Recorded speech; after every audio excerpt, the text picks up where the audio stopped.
All right, well, today we are back to work in the shop on my 300 horsepower, 4-seat supercharged mini jet boat. As you can see by all the boxes, we have a ton of major upgrades for this thing that are all going to be pretty massive improvements to the performance and the functionality. But more than that, the most important thing, the reason why we're here, is we're finally going to be giving this thing a makeover. Ever since I bought it, it's been a bit of an ugly duckling, and it's time to change that. Now, our method is a bit unconventional, and this may or may not work. We may put a ton of time into this and make it look terrible and way worse, or it might look epic when we're done. We really don't know. It's kind of a bit of a leap of faith. It's a trust the process kind of thing, but I'm hoping it ends up looking good, because if it does, it should be something that looks good but is also super durable, so that we can continue to use this thing like we've been using it and smash into trees.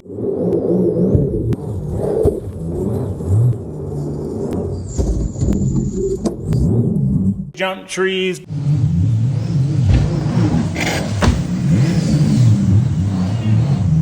Blast through tree branches.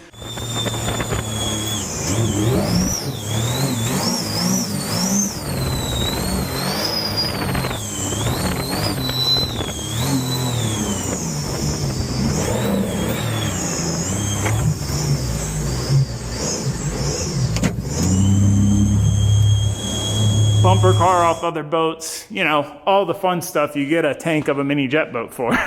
The last couple of rides we've done in these things have been absolutely brutal, and I guess that we have done some upgrades in the aesthetic department as far as adding a bunch of character, but I think we're at the point now where we've got enough character. We've done enough character upgrading. It's time to try to make it look good. Yeah, it's something I wanted to do for a while, and I put it off, and it's finally time. I'm tired of looking at this thing all ugly. So before we get to install the new fancy parts and upgrades, we got to get this done. We got to make it look good first. Holding myself to it. As much as I want to do the shiny new parts, we need a shiny new boat. That's what we're going to try to get out of this. So first order of business is to fix the last few structural issues and dents. So the windshield frame's pushed back about 3 inches from, you guessed it, smashing into a tree branch. Do a lot of that. And I've got a new frame on the way, but obviously it's not going to fit until we fix this. So we need to get that pushed out. We need to get this pushed out. This is a one boat, use another boat as a battering ram. That's what this is from. But the biggest thing is this massive dent here. So when I got this boat, it had a ginormous dent from hitting a cypress tree at about 35 miles an hour. And I pushed it out a bit. But as you can see, if you look at it in just the right light, you can still kind of tell that the dent's there if you get just the right angle at it. So, you know, I'd like to get it pushed out the rest of the way so it's completely hidden. You know, we're going to try our best so that way when we refinish this thing, it looks like a brand new boat. I'm so eager to see how this turns out and whether it comes out good or not, because I'm tired of looking at this old, dirty, faded, raw aluminum shell. We need this thing to be as pretty on the outside as it is on the inside. And I really want to install those shiny new parts, which I'm not allowed to do until I do the aesthetics. So I'm motivated.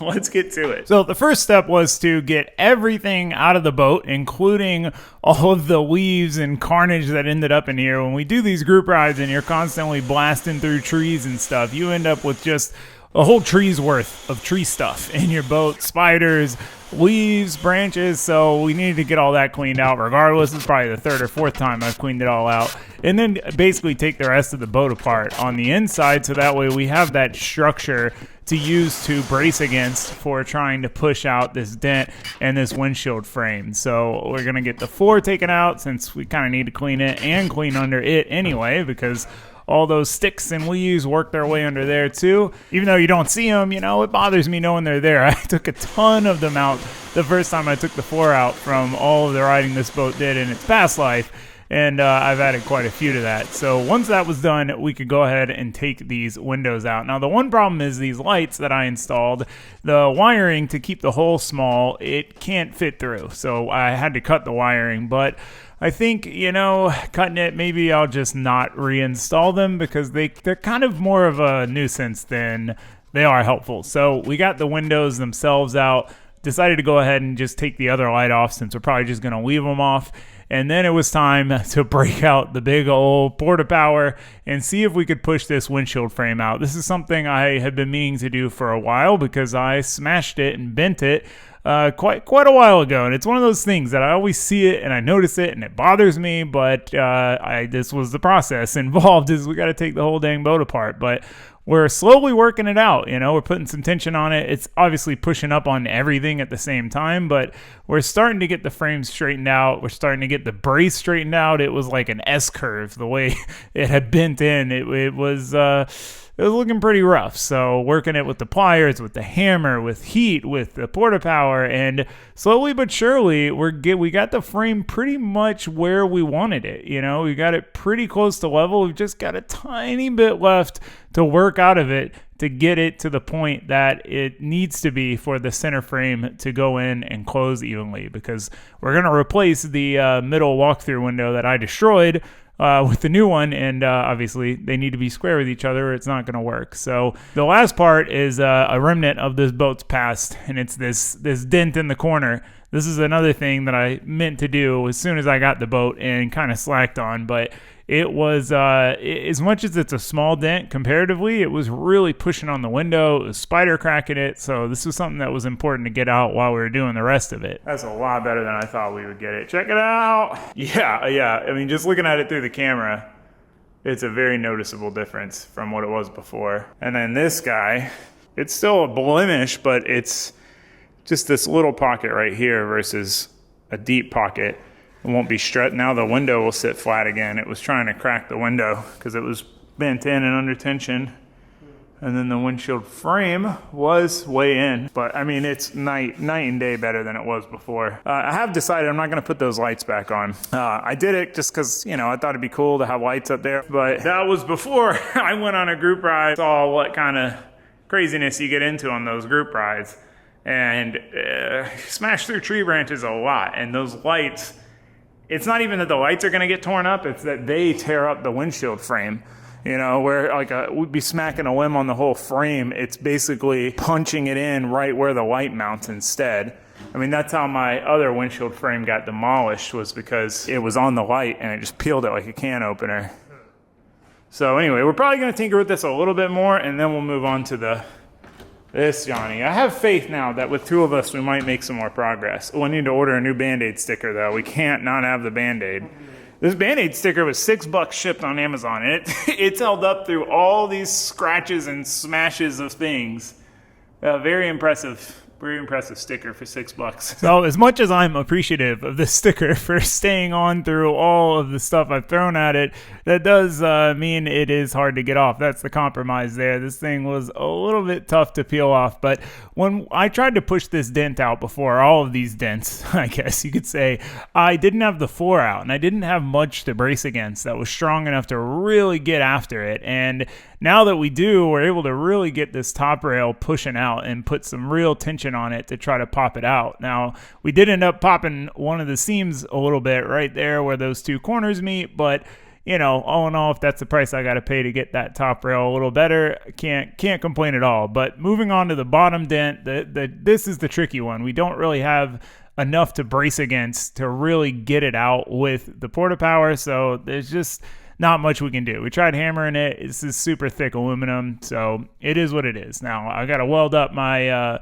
split that I made, and then we should be pretty well done with the dent. I would have liked to get it out a little bit further, but without welding in a bunch of bracing in there to brace against with the porta power, it's just not happening. But getting that top rail straightened out some more, I mean, that's really the biggest eyesore that you see when the boat's in the water. So the last step before we could start our refinishing was just getting the surface prepped and ready, which includes removing this adhesive from this Band-Aid. And as I mentioned, this Band-Aid is a fighter, and it did not want to come off. So when I was grinding down the welds, I tried my best to grind down some of the adhesive, and it just spread it around. I've never seen anything like it. All right, well, we've got this dent out a lot better than it was, especially this top rail. However, this Band-Aid sticker, it's you can still see the whole Band-Aid. We've hit it with the grinder, the adhesive remover wheel, acetone, denatured alcohol, literally everything. So Jose's still working on that, but we also got the windshield frame squared away, literally and figuratively. It is all dialed now. Pretty happy with that. So yeah, we've really just got to clean this off and then we can start doing our refinishing the exterior. I debated this for a long time. Now, we're stuck in kind of a rabbit hole loop, I call it, where I planned on having the boat wrapped, and that was the idea. But that would require completely fixing that dent, because I can't justify spending $2 or $3 grand to wrap a boat that's got a giant dent in it. But as you can see, to fix the dent properly, to really get that dent out, we would have to cut this whole section of boat out and weld a new section in, which is a much larger ordeal than it sounds. A lot easier said than done. We could do it, but I don't care enough about the dent to do it, because I put plenty of my own dents in it. So that's part of the fun of having these kind of boats, is being able to do that. Jumping big stuff and jumping stuff and then sliding off into a tree, bouncing off the tree, you know. So point is, I don't care enough to fix the dent that way, but have to fix the dent if we're gonna wrap it. So we started thinking of alternatives. We thought about painting it. It's something that's in our wheelhouse. Wrapping is not in my wheelhouse. Painting is okay. It's halfway in the wheelhouse, but this is kind of what happens. It'll just flake off. You can see down there, all those big chunks missing. Like pretty much anytime you smack something or get a dent, a little bit of a dent, it just flakes off in big chunks, which obviously, again, same problem. Not gonna work for the outside. It's gonna fall apart. Just like the wrap. The wrap, all of these marks would all be giant tears in the wrap. All the guys I ride with have wrap boats, and they're all split and torn up because we're bumping into each other and stuff. So wrap wasn't gonna work, paint wasn't gonna work. So then Jose had the idea of polishing it. It's aluminum. We could technically polish the whole boat. However, it would be a huge task to truly polish this boat. So a friend of mine, he mentioned, it's like you see it on like fire engines, old planes, stuff like that. And it's basically this. We've done some test runs already, different sizes and stuff, but we basically take the die grinder with a 2-inch Scotch-Brite and just go brap a bunch of circles. And you can see it polishes it up, and it gives us a pattern that'll help hide all the dents and imperfections. And we basically need to do this for the whole boat. Now, I think this is gonna work well to make the boat look shiny, complete. It'll have a pattern, but it'll also hide a lot of these imperfections. And if we have scratches like this, we can just go back over and clean it up. So that's the idea, is that it's kind of the perfect in between of making the boat look cool and not like we didn't even try, as it is now, just being raw aluminum, but also being something that's durable. You know, I don't want to be afraid when I see a tree branch to just plow through it.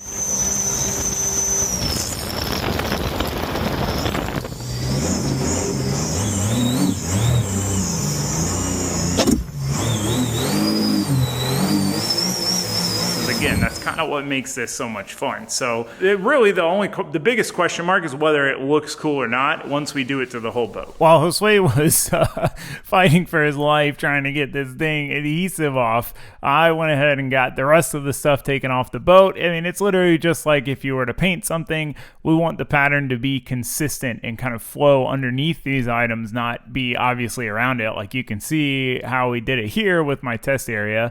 Not to mention, I got to peel this leftover wrap off. This boat was wrapped before it made contact with the cypress tree. So before we both started going to town on this thing on separate sides, we wanted to try to get kind of a game plan on the orientation, you know, where we're going to go front to back and then back to front, or vice versa, or just stick with the same direction every time, because that's all going to change the pattern. So we wanted to get an idea of what looked good and how it was going to all work before we both just went our separate ways and started on it. But we got a plan and we just started going for it. Now, the only problem is using these electric die grinders, they're not really meant to go for hours and hours at a time.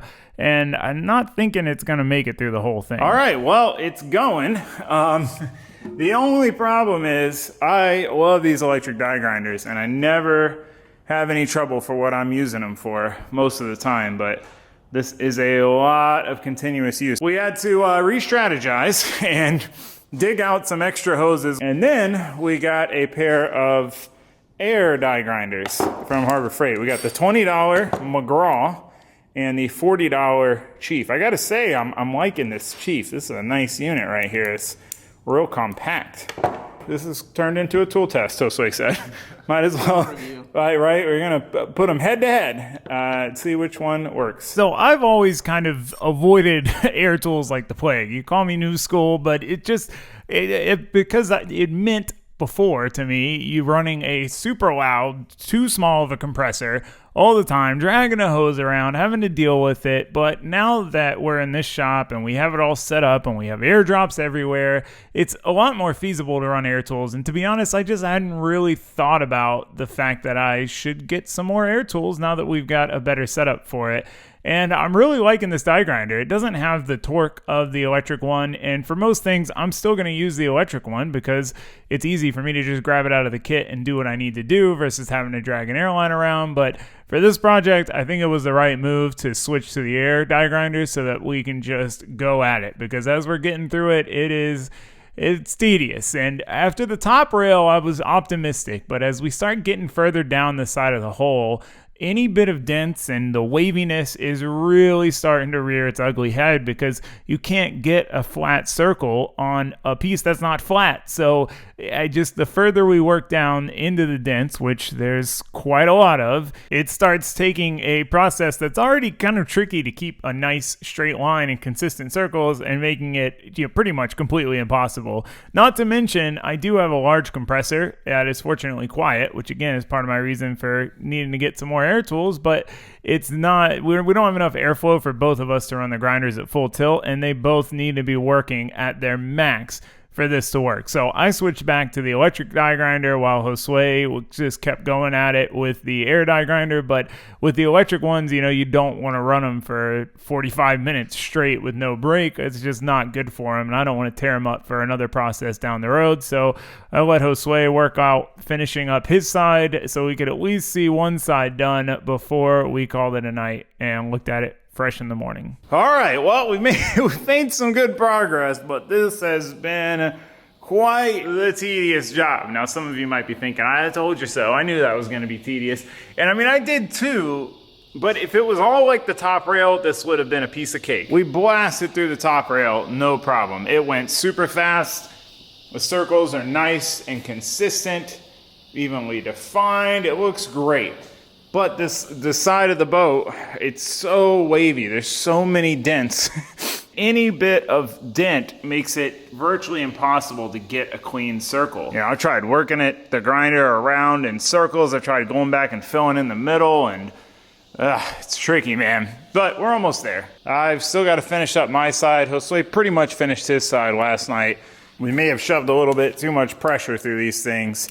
And his already took a dive. It's broken. Sounded like it had rod knock last night. So mine's still kicking. So anyway, I'm gonna finish. I'm gonna finish knocking out my side, and then go ahead and do the back and then the top. So we are gonna cover this whole thing with C-Deck, but I want to do it anyway.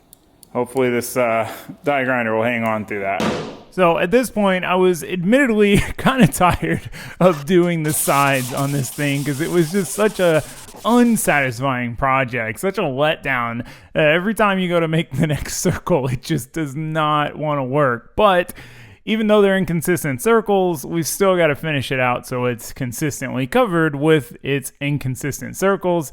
And we got to get the less fun part out of the way so we can do what should be the satisfying part. And as we started on this front piece, it was satisfying to finally have a nice flat surface and be able to get consistent circles. I mean, you still had to work it. You still had to try to keep a straight line and all of that, but at least that was all within your control. It wasn't something that there's nothing you could do to make it better. So I was really enjoying this process. It was so rewarding after all that struggle to see some clean circles.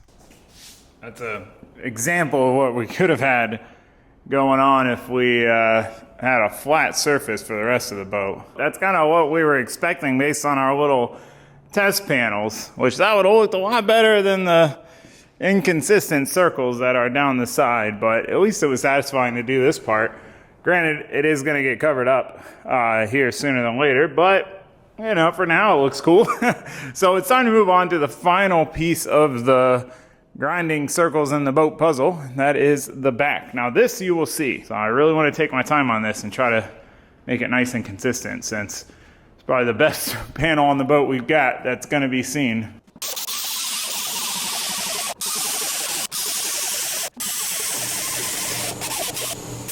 The one thing I was worried about fighting us on this back panel is this Jetstream logo. It is engraved into the aluminum, which I think is cool. I think it looks great, but I thought it might fight us, but so far so good. Even the bars, you know, they're a little annoying to work around, but that area was good. But as we got to the very back facing panel, it was like the side of the boat. It didn't even look that wavy or anything, any dents or anything, but it has a little bit of curvature and angle to it in spots, and it's back to the struggle bus. It's back to being just nearly impossible to make a nice circle. I tried different Scotch-Brite pads, I tried everything, but in the end, it didn't even matter. I was over it by the end. Just a bunch of haggard-looking circles, you know, after trying so hard to get it and make it nice and clean. But I wanted to go ahead and just kind of wipe it down a little bit, get the dust off, and see what the end product looks like after all that elbow grease. All right, well, it's done. That's all of it. That is the rest of it. This back part was good here, but then down here, it fought me just like the sides. I guess at least all the stuff you're gonna see the most, you know, this piece, the top rails here, and the front, at least for now, is pretty good and consistent. It's a shame the rest of the boat didn't go as well as that when it came to grinding it. One thing to keep in mind is we are gonna add graphics over top of this. Instead of wrapping the whole boat, we're just gonna have like the actual livery over top of this is kind of the base coat. So it's not gonna be as overwhelming once we do that, but definitely shiny. So yeah, okay, that's done. We are done with this. So moving on, we obviously need to put the boat back together, like windshield back in, forwards back in. But one big thing I wanna do, shiny new part wise, is storage. You know, something I figured out from riding the boat is that my storage plan, my storage solution that I came up with, and it really took a lot of time to refine, is not optimal. All right, well, I may have gone a little bit overboard on getting these back outs. I didn't know this existed, and this kind of changes the game on my whole game plan, but that's only if it fits. If it doesn't fit, then we're back to plan A.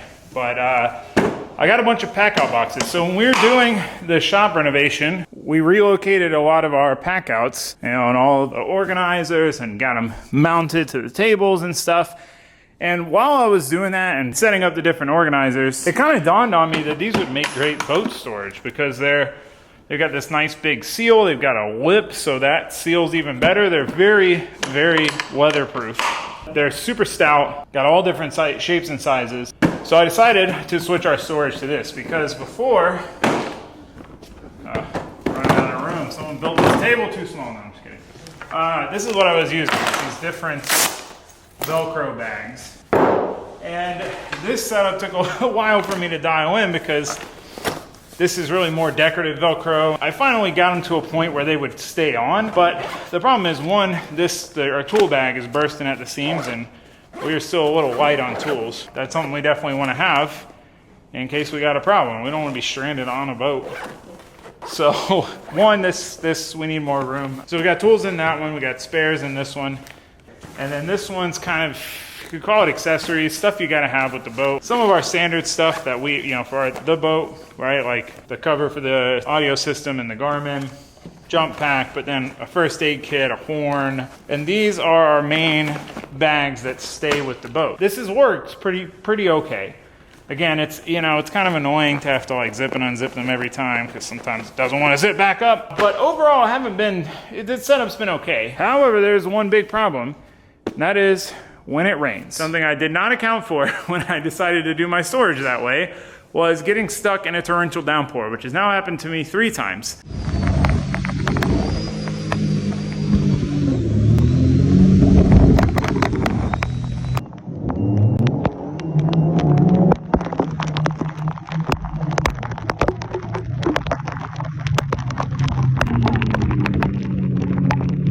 And all 3 times those bags have gotten completely soaked. And I'm not just talking about the bag getting soaked. I'm talking about everything in the bag soaked, ruined. I gotta leave them, I gotta take everything out, let it all air dry in the sun and put it all back together.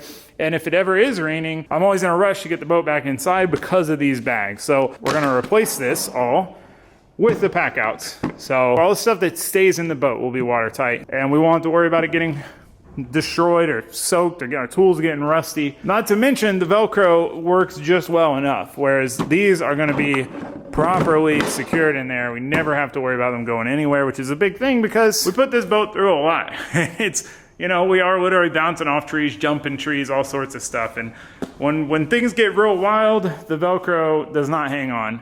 And I end up with bags strewn across the boat, and when all the leaves get in there, it gets stuck to the Velcro. It's just not a great option, and I think this is a better option. So I got 4 thin ones, and then 2 of the thicker ones. And then again, this was kind of unexpected, but if I can fit this where I'd like to fit it, it would be great, because we can put a lot of this stuff in here along with like our ropes, and this can be like the overall storage for the boat, and then this be the more organized stuff. Regardless, to do it, we've got these mounts.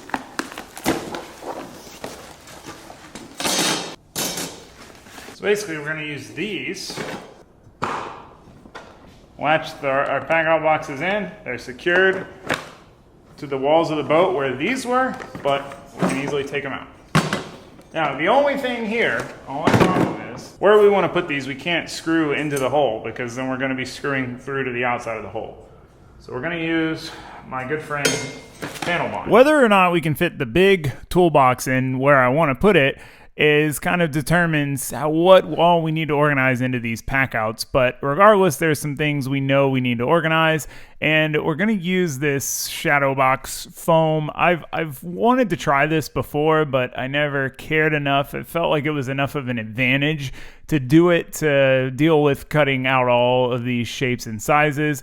But for this, it kind of makes sense, you know, at least for this first box where we're going to be putting all of our spare parts, which are pretty much all electronics in, they need to be protected, right? Otherwise, we'd have to put bubble wrap or something in there so that they're not banging into each other. Not to mention the fact that, you know, this boat, it's moving. It's not like a toolbox that we put in the trunk of our car and then we take it out when we get to where we're going. It's in there for the whole ride, the whole chaos, the whole craziness. So it's important that everything is secured and things aren't bouncing around. Otherwise, we're going to have a parts blender, basically. So I'm not sure if I'm going to use this foam for all of these, because it does, you know, it does take up more space. You're kind of limited in space when you use this, but you get more organization. So it's definitely a trade-off. But for these, at least we know we're going to use them, and we're kind of figuring out the process to fit this foam in the pack out box and get everything organized in here. And I gotta say, man, I love my organization, and this is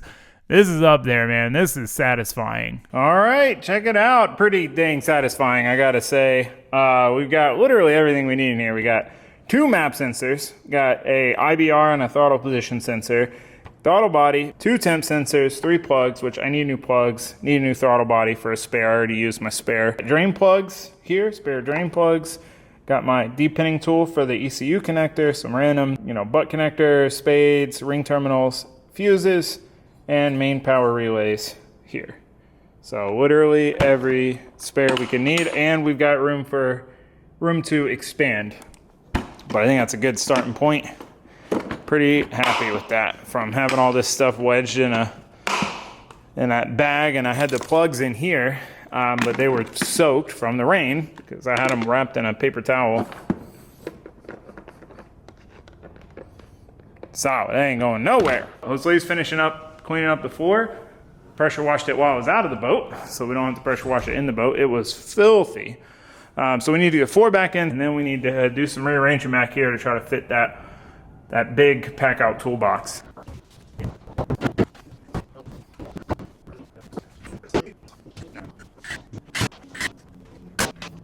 As much as it would have been nice to work without the 4, we kind of need the 4 in there to see what kind of room we've got left over. And basically, what we need to do is just completely redistribute these electronics that are mounted to this plate. It is kind of the one thing standing in our way of putting this big toolbox in here, and it needed to come off anyway so we could replace this lower bilge pump. I've only had this large one that sits up high, and basically it's useless because of how high it sits unless the boat's completely sinking. So I've been meaning to get that low pro one replaced so we have a bilge pump to regularly pump water out. We've been basically running no bilge pump for a while. So we took a look at everything, and it looks like if we redesign this bracket, we can make this big pack out fit, which again is going to be a total game changer for storage on the boat. It's going to make our lives significantly easier. So Josue got to work on building a bracket for this. It's a little bit tricky, but I think he's got it. I got faith in him. So while he was doing that, I went ahead and knocked out one of the more satisfying parts of a project like this, and that's when you start putting everything back on. You know, it's one thing to see the finished product of a paint job or apparently a grinding circles job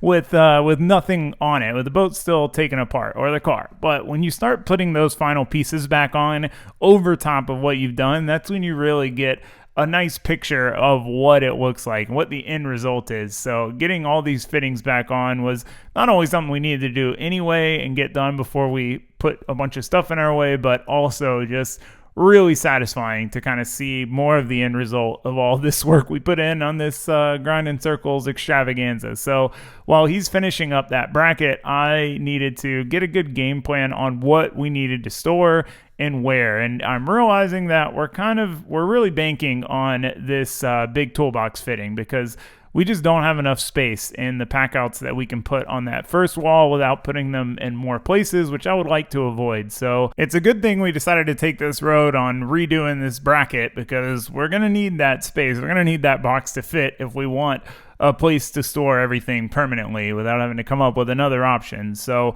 while he's finishing that up, I decided to go ahead and just commit to doing foam in all of the organizers. It's going to take a little more time, but I think it'll be worth it in the long run. I've never had a great excuse to use this stuff, and once you get one template done on the shape to fit it in the box itself, then just copy paste on the rest. I even made a cardboard template to save for later in case we ever do this again, and then started trying to get an idea of how we're going to organize them.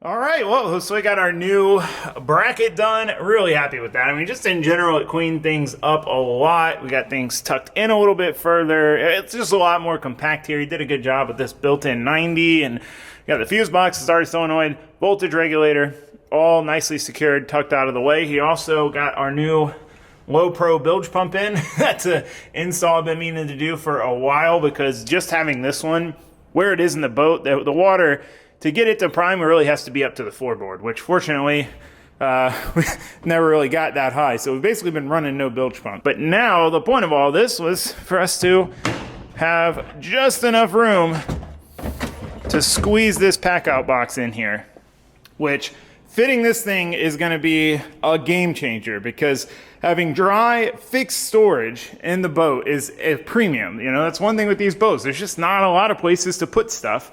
And when we go on these big rides, you really want to be prepared for anything, because you never know what's going to happen. We're going deep into the woods and it's crazy, and you want to bring a bunch of stuff with you, but normally that means having stuff flying around in the boat. I just hate it. I like having everything and having a place for everything secured, and I can just leave it in the boat set up, ready to go. Whenever I'm ready, I want to take the boat out, hop in and go. Turnkey. So this will be a huge improvement for that, as far as having a dry place to put stuff that's fixed to the boat. So it's going to be tight, but it's looking positive. So before we tackle any of that, we need to get our brackets for our wall pack outs panel bonded in, because that panel bond needs time to cure. Got another thing I want to panel bond in as well, and it'd be optimal to do it all at the same time, because, you know, while you're panel bonding, you use the same nozzle and all that. So let's get to it. If you've never worked with panel bond before, you might be questioning this and whether or not this will hold up to what we're going to throw at it. I mean, this is going to be a decent amount of weight on these brackets, and it's going to be experiencing a lot of G-forces and abrupt starts and stops. But panel bond, man, it is unbelievably strong. I mean, it's called panel bond for a reason. It's not how a lot of modern cars are put together. using panel bond. So I've got every bit of faith that this is going to work, but it is really tight with the hood opening and closing. So we have to get these in the exact right spot if we want this to work. All right, well, those are ready to be panel bonded on. The next thing is with our airbox lid here. So I built this airbox, and the goal was to quiet down the supercharger whine. It was ear-piercing before with the open filter. So fortunately, it's done everything I hoped for. With the lid on, the filter's enclosed, air comes in here, pretty quiet. But then if you want it to be rowdy, you want to hear that whine, because it does sound cool. When you're ripping it, you take the lid off and you got a basically open filter. You know, there's times where we're cruising down the river for 30 minutes before we even get to the spot where we're ripping. So we can have it quiet for the cruise there, pop the lid off, and then have it open and rowdy. Now, the only problem with this is we don't have anywhere to put the lid. I end up just kind of shoving it next to the passenger seat, but it's not a great spot. So we're basically going to panel bond in these same posts to the wall over here, so we can just pop it over there when we're not using it, and when we are using it, unclip it, put it back on. That's the goal. Everything that's always in the boat is secured. The panel bond needs time to cure. It's a bit of a diva, so let's get back to work. This is something I actually had in mind to do when I built that airbox and made the cover removable, because the whole point of the removable cover was to access the filter and to be able to switch between loud and quiet. But I knew it was going to be a little bit tough to come up with a solution. You know, I was thinking about welding something in or trying to thread it but not all the way through. And panel bond, again, is the answer, which is why we're doing this at the same time. So we're going to make a bunch of these little brackets, drill and tap them so that we can thread those studs into them. A pretty simple process overall. Love dealing with aluminum for drilling through it because it is a piece of cake, and tapping it's a piece of cake. I finally got these drill bit taps, and they're a little sketchy because, you know, if you get a little too wild, they can break. But for this, it worked super well. We've got our post in to our aluminum plates. We just need to make sure that they clip into the lid and that all of that sits well, and everything's looking good. So we're ready to go. And just like the brackets, I'm going to pre-tape this up as much as I can so that way we can just put it on and tape it up, because we don't want to be messing with it once the panel bond's on there. But unfortunately, a little bit of an oversight on my part. I forgot to clean the area that we were going to tape to. I cleaned the area the panel bonds to, but not the area we tape to. And yeah, if you can't tape a clean area, tape a lot, apparently, is the answer. This thing just kept sliding around, and I finally got it to stay still enough to where we can move on to the other brackets before this panel bond starts to cure in this nozzle. The nozzle's basically, it mixes it as it goes through the nozzle and comes out. So once you start, you're basically on a timer, and you've got to get through it. You have a pretty good amount of work time, but still, I don't want to push my luck and waste a tube of panel bond or waste a nozzle. So fortunately, the pack out brackets went pretty quick in comparison because we did clean the area and we are done panel bonding. All right, all of them are panel bonded up. Gotta give them some time to cure, but they're pretty set at this point. You can see even this cover here, because basically the posts are set and it's just kind of floating there now. Panel bond is the bee's knees, man, let me tell you. Anyway, I ordered another bracket. I only had 2 of these, so we're gonna steal this one off the welding table for now. Basically, the bracket goes to the pack out, and then where its bolt holes are, you know, on the perimeter, it's not gonna land on anything, so we need to bolt that to a bracket that then bolts in to this stringer here. So a little double bracket situation, but you know, that's how it goes sometimes. So oh, jibber jabber. Let us get back to work. So in and of itself, this double bracket situation that we need to do is it's pretty simple. The problem is just the space. I mean, we have just enough room with that fuse box and everything moved to fit this thing in there, but we also want to make sure this second bracket for the bracket is thick and large and spreads the load well. We don't want this thing being flimsy to where it's flopping around, you know, empty, or especially with stuff in it. So one big thing about cutting large pieces like this on the bandsaw is you got to kind of work them and cut odds and ends out just to get to the cut. But we got a rough shape cut out of a scrap piece. It's not complete, you know. If I was cutting this out of a full sheet, we would have made it a little bit different size. But, you know, if I can make a scrap piece work, especially for something like this, you're not even going to see either bracket really, but especially not the bracket for the bracket. I just like to use scrap pieces because they, it's nice to use them. You don't have to store them anymore, and you don't waste part of a new piece cutting into it for something you could have made work out of a scrap piece. So with our perimeter, our shape done, all we've got to do is drill and tap our holes for our secondary bracket to attach, and then we can mock this up in the boat and figure out exactly where it needs to go, because we need to know where it needs to go, because that's going to determine where we drill our holes through the bottom plate to then drill our holes through the stringer to then tap them. And this is something we definitely do not want to mess up on, because, we want to minimize how many holes we drill in the boat. So we don't want to drill a bunch of holes and then have to redo them, especially drilling and tapping them. So took our time, came up with a layout for the holes to spread the load evenly and keep this thing from shifting, and even got some of these odds and ends that are now going to be hard to get to cleared out. All right, moment of truth. I drilled these like the exact size for an M6 bolt to fit through.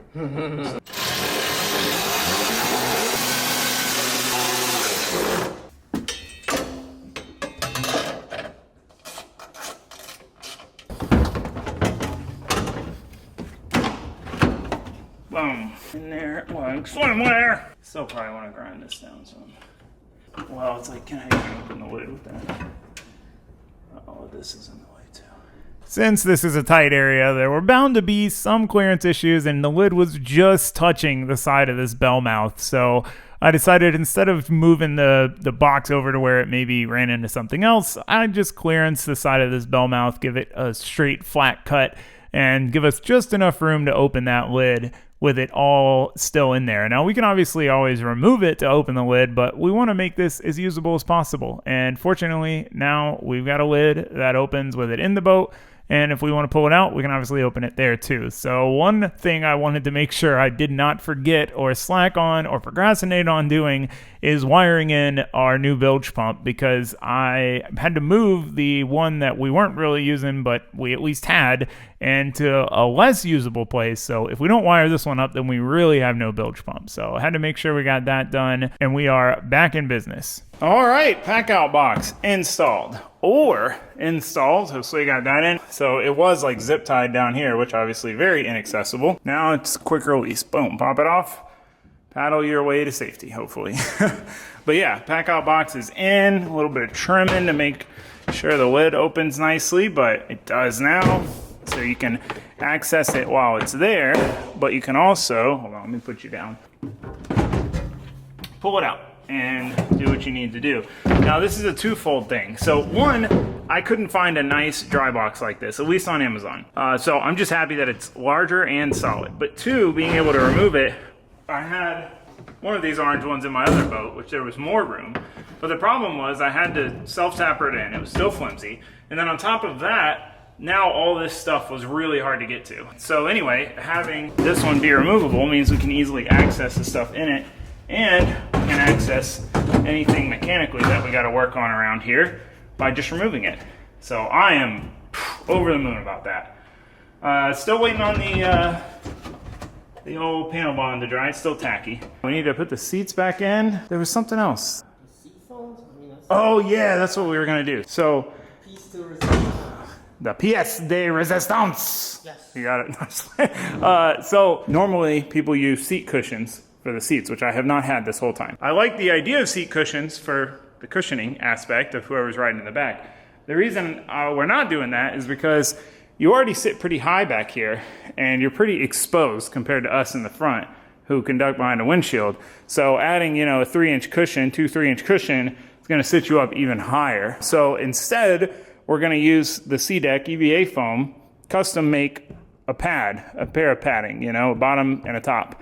So there's some cushion in the seat, but it doesn't raise the height that much. And I'm pretty eager to do this because I've taken passengers in the back, but I've been kind of, hesitant to do so because they're sitting in a metal seat and things get rowdy on the jet boat. So I always take it easy with passengers, but there's situations you get into, you gotta, So we're gonna do that because this will be real satisfying. Pop it over here. Boom. Check it out. Open it up.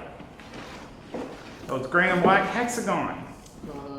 Nice and simple. I would have gone with all black. They didn't have that option. So when it comes to doing one-off EVA foam like this, I always call it C-Deck. That's like a name brand, but you've got to do templates. I tried to do this on my first boat without doing a template, and it didn't work, and I went straight to doing the templates. But basically put Osway on making some templates for the seats and cutting this out. This is the only spot where we really need to make our own foam, because I got a kit coming from Jetstream that covers the majority of the boat, but it's designed around those seat cushions, and since we're not using those seat cushions, we're going to make our own. Now, I'm a little unsure on this, but I'm pretty confident this is our best choice to kind of compromise, where there's some cushion there, but you're not sitting up in the moon, because I feel weird sitting back there. So while I was working on cutting all that stuff out, I wanted to finish out these pack out organizers with the foam and all the tools in there, because I want to see everything all complete.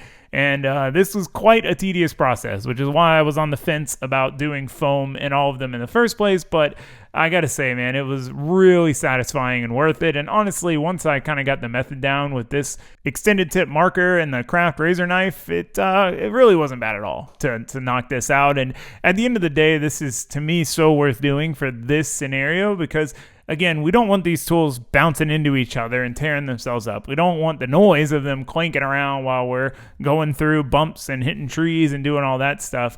But more importantly, when we have to work on the boat, it's not normally the most optimal of scenarios. You know, you're not chilling in a garage, you're floating downstream, currents trying to carry you into trees. So you need to be able to find what you need quickly, but also for everything else, all the stuff that you don't need, to stay together. You know, you don't want tools dumping out on the ground when you bounce off a tree, because you're literally floating downstream helpless because you need to fix something because your boat's not running. So having them organized like this, I think, is invaluable for this scenario. So it's a little more time, but I think it's definitely worth it. And as far as the foam goes, so Swade did a really good job cutting these out. We were kind of unsure on the pattern, which way to go, and I looked at a bunch of different patterns. You might look at this and not like it, and I understand, because I have mixed feelings on it. But if you look up this kind of foam, there's just not a lot of options. It's like the faux teak, which is just lines, or the diamond, or this.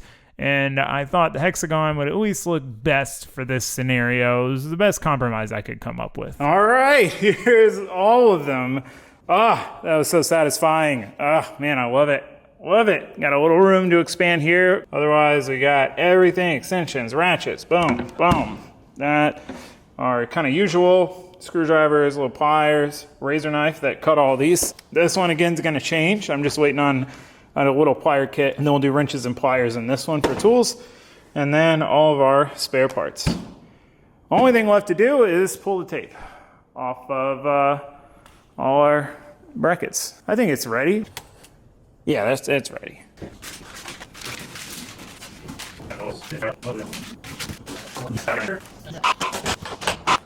Alright, we're not going to put the actual ones on yet, because the panel bond still needs a little more time. But this, for proof of concept here.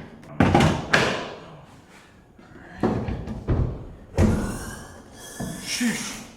Oh, it hits a little bit. I mean, it's just like, it doesn't hit if you're supporting it. Maybe I'll trim that corner.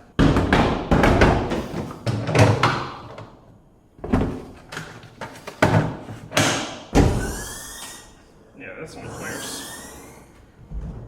Then we gotta peel the tape off this, Johnny.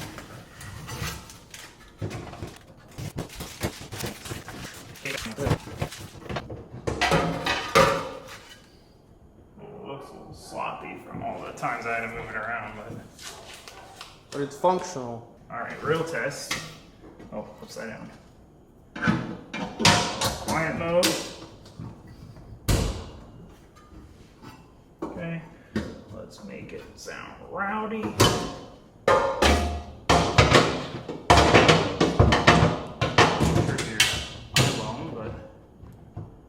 Wow. Nice.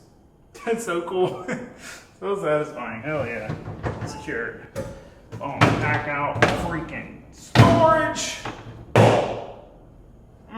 This is just for. Oh, and you can reach the handle. It's a little tight with those wires. Those wires are kind of moving. It fits. Boom. Goes in and out. I'm gonna take these off so they're not pulling on the bracket. But it all works. Yeah, what an enjoyable project. Set of projects. And the paddle, I forgot about the dang paddle. It's just hanging out there. And the seats. Oh. The seats feel good. I tested them out myself. Success! Give yourself a pat on the back, Josue. Quality job. Quality job. We're done, dude. I'm done. Woo! Ah, satisfying. Good work, Josue. Oh, Josue got the window back in, which actually fits great now and isn't trying to crack because the windshield frame's fixed. Deleted the old headlights. I'm gonna put some just cover bolts in there for now. Again, we still got the new windshield frame coming with the C-deck, so we'll get that installed. We're gonna grind it like this to match this, boom, boom. And then graphics on the side, and then obviously the C-deck. And she's gonna be like a brand new boat. But I'm beyond, oh, and an amp. I have that too for next time. But we are done, we're out of time. Here's my wrenches that are gonna go in the last little pack out, since I can put the jump pack in the big box now, and it's all my little pieces of foam. Little scraps. Dude, I got in the groove though and was cruising at the end there. That one looks nice. This is a satisfying one. Oh yeah, yep. And then a screwdriver. If you guys want any tools, hit me up. Anyway, I could jibber jabber on and on, but it's been a long one, I'm sure. It's late for both of us every night. We've been hustling trying to get this done. So I wanted to go ride, but you know, it happened. So thank you guys for watching. Thanks for subscribing. I can't wait to see you next time, where you're diving into some exciting stuff finally. So yeah, I'll see you for that. But for now, that's it. Say goodbye, Josue. Thanks for watching. Goodbye.